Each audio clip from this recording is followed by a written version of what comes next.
Ladies and gentlemen, it is gym time. Today we have another upper body day. You guys have seen pretty much every exercise that I've done on these days. Today's Saturday. Yeah. We're gonna get this workout underway, and hopefully we can do some posing at the end if the back room is not too crowded. I don't really like to be in there, with my shirt off when there's a lot of people around. But hopefully it's empty, we could get something done.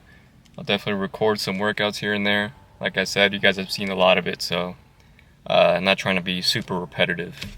But here we are. If you know, you know.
just finished up the workout.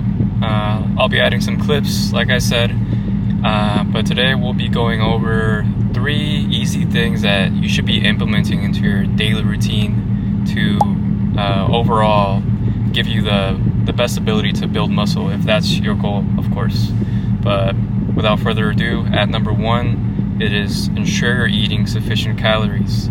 So it's no secret that if you're not eating enough calories, you're not gonna gain weight, you're not gonna gain muscle as a result, and especially if your resistance training is not essentially up to par with your calorie intake, then you're going nowhere essentially.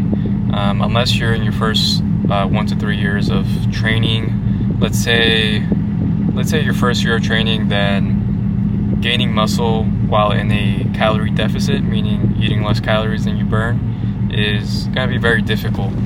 But just make sure you're eating sufficient calories. It's pretty easy. Just learn how to use one of those apps on your phone. It's a lot of trial and error, but once you get it down, you won't regret it, because you'll pretty much be set for the rest of your life. You'll know how to lose weight, you'll know how to gain muscle, etc. But at number 2, it is monitor your protein intake.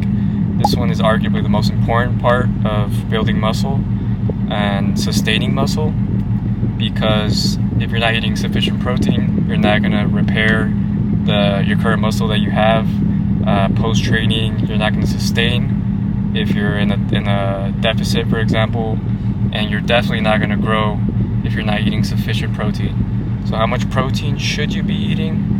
That is very personal based, but as a good rule of thumb, I like to do anything from 0.8 to a gram of protein per pound of body weight. That seems to do good for me personally, but like I said, you should find a happy medium for you and what allows you to progress. But real quick, going back to number 1, an easy way to find the sweet spot of calories that you should be eating is to weigh yourself. Try to weigh yourself daily if you can, but weekly will do. But essentially, just it's trial and error. So eat a certain amount of calories 1 week, and then weigh yourself. And once you see that your weight kind of becomes stagnant, meaning it stays the same, then it means that you should probably either, up to you, you can either stick with it or slightly increase it. It really depends on how much weight you're comfortable with gaining, meaning it also comes with fat, the amount of fat that you'll be gaining, because no matter what you do, you're going to be gaining fat and muscle at the same time. It's inevitable if you're eating more than you should be. And lastly, at number 3, it is intensity. Intensity is a very slept on thing overall. I think intensity is something that it's not necessarily learnable, if that's even a word, but it's kind of something you gotta dig out of you if you're really planning on progressing in the best way and the most efficient way possible. Then you need to kind of find a way to improve on a weekly basis at bare minimum. Obviously, at a certain point, you won't be able to every week, but like I said, if you're only a beginner, you have no excuse to not be progressing every week. You should be. Honestly, it's even possible to progress every day, because you're just new to training and you have all that capability essentially. But intensity is a very big thing, meaning effort. You have to be putting a lot of effort into your training, a lot of quality effort, not just necessarily doing a lot of volume, meaning sets, reps, a lot of weight, whatever you're doing. So if you're doing 1 set for every exercise, as long as you're going to absolute balls to the wall, meaning you're going close to failure, or you're even touching failure, then that's all you really need. You're going to be progressing, and you'll be a step ahead of a lot of people.